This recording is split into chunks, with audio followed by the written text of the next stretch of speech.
Assalamualaikum warahmatullahi wabarakatuh.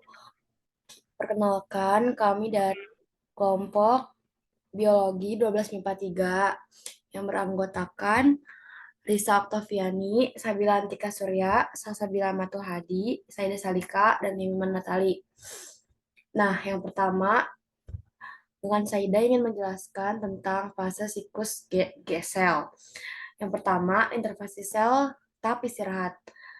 G1 atau fase G1 disebut juga dengan fase pertumbuhan dan perkembangan sel. Hal ini ditandai dengan berkembangnya sitoplasma atau cairan sel, organel sel, serta sintesis bahan-bahan yang akan digunakan untuk fase berikutnya yaitu fase S.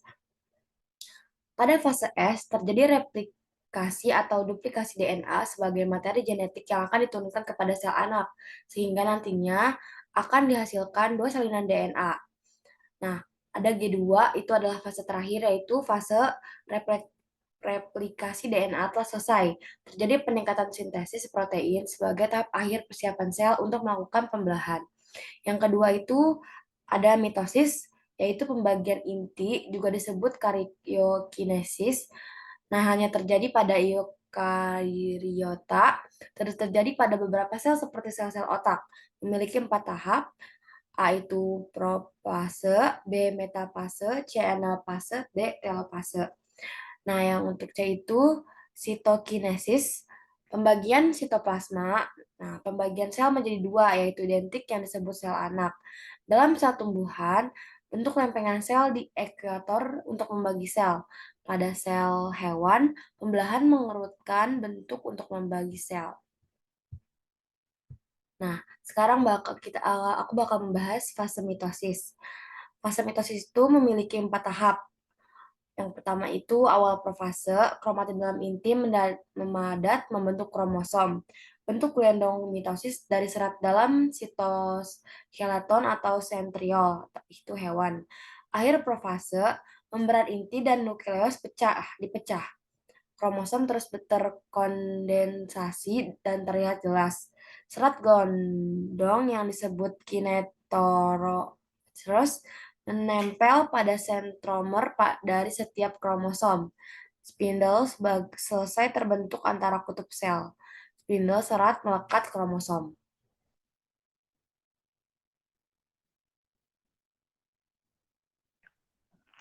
Saya Sabilantika akan melanjutkan apa yang telah disampaikan oleh Saida.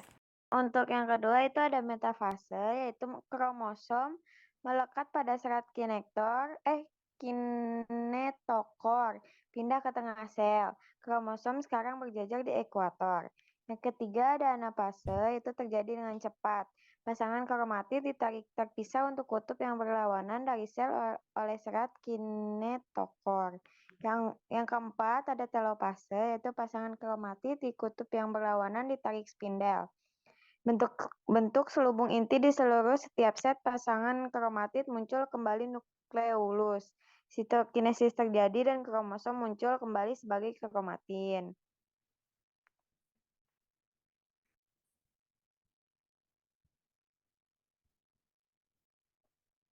Kita lanjut ke perbedaan mitosis dan meiosis.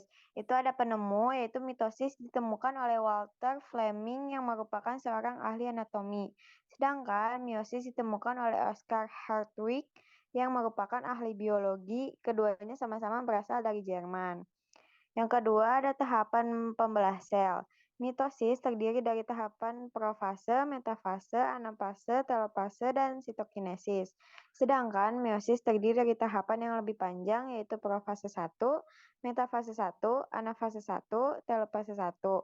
Profase 2, metafase 2, anafase 2, dan telopase 2. Saya Nima Natali, absen 35. Di sini saya akan melanjutkan presentasi dari perbedaan mitosis dan meiosis. Mitosis dan meiosis pembelahan sel. Pada mitosis, sel somatik hanya sekali membelah pada tahap sitokinesis. Sedangkan meiosis, sel kelamin membelah 2 kali pada tahap telofase 1 dan 2. Sitokinesis adalah pembelahan sitoplasma yang terjadi saat pembelahan sel. Pada mitosis, sitokinesis terjadi di akhir tahap telofase. Sedangkan pada meiosis terjadi 2 kali, yaitu di akhir telofase 1 dan telofase 2.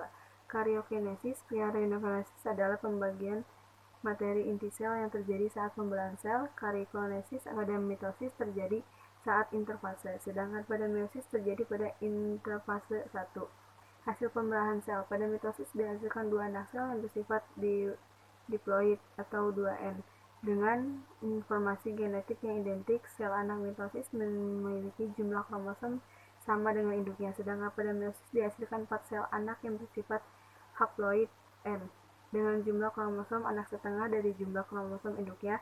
Pada meiosis materi genetiknya tidak sama dengan induknya karena mengalami rekomendasi genetik. Selanjutnya, perbedaan mitosis dan meiosis. Fungsi mitosis: 1. Menghasilkan banyak sel pada awal kehidupan makhluk hidup. 2. Mengfasilitasi perkembangan dan pertumbuhan makhluk hidup. 3. Meregenerasi dan mengganti sel rusak. 4. Menjaga stabilitas genetik makhluk hidup. 5. Berproduksi atau memperbanyak diri pada prokariota. Fungsi meiosis: 1. Membentuk gamet. 2. Memberikan keanekaragaman genetik makhluk hidup. 3. Mempertahankan jumlah kromosom makhluk hidup pada keturunannya. Sebelumnya, perkenalkan, nama saya Salsabila Matul Hadi dari 12 MIPA 3. Di sini saya akan melanjutkan presentasi mengenai pembelahan sel, bagian perbedaan posisi kromosom profase. Yang pertama ada mitosis, yaitu profase awal menjadi kromatin dalam inti memadat membentuk kromosom. Lalu profase akhirnya menjadi kromosom terus terkondensasi dan terlihat jelas. Serat gelendong yang disebut kinetores menempel pada sentromer dari setiap kromosom.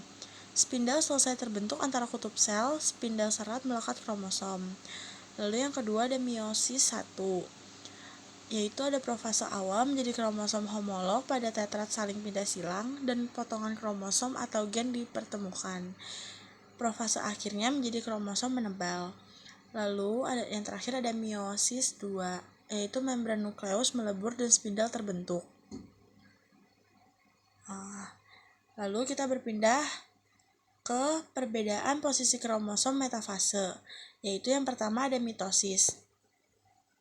Kromosom melekat pada serat kinetokor, pindah ke tengah sel, dan kromosom sekarang berjejer di ekuator. Yang kedua ada meiosis 1, yaitu pasang kromosom homolog sejajar sepanjang ekuator. Yang terakhir meiosis 2, yaitu kromosom berjejer sepanjang ekuator. Saya Risa Oktaviana Ramadhani. Perbedaan posisi kromosom anafase. Yang pertama ada mitosis. Pasangan kromatid ditarik terpisah untuk kutub yang berlawanan dari sel oleh serat kinetokor. Yang kedua ada meiosis 1. Homolog terpisah dan bergerak ke arah kutub perlawanan, pasangan kromatid tetap melekat pada sentrometer. Yang ketiga ada meiosis 2. Kromatid terpisah dan bergerak ke kutub berlawanan. Selanjutnya saya akan membahas perbedaan posisi kromosom telofase. Yang pertama, ada mitosis. Pasangan kromatid di kutub yang berlawanan ditarik spindel bentuk selubung inti di seluruh setiap sel. Pasangan kromatid muncul kembali nukleus. Sitokinesis terjadi, kromosom muncul kembali sebagai kromatin. Yang kedua ada meiosis 1. Membran nukleus terbentuk kembali, spindel menghilang dan sitokinesis membagi sel menjadi 2. Yang terakhir ada meiosis 2. Membran nukleus terbentuk, kromosom menipis, spindel menghilang dan sitokinesis membagi sel menjadi 2. Sampai sini presentasi kita. Mohon maaf apabila ada kekurangan. Wassalamualaikum warahmatullahi wabarakatuh.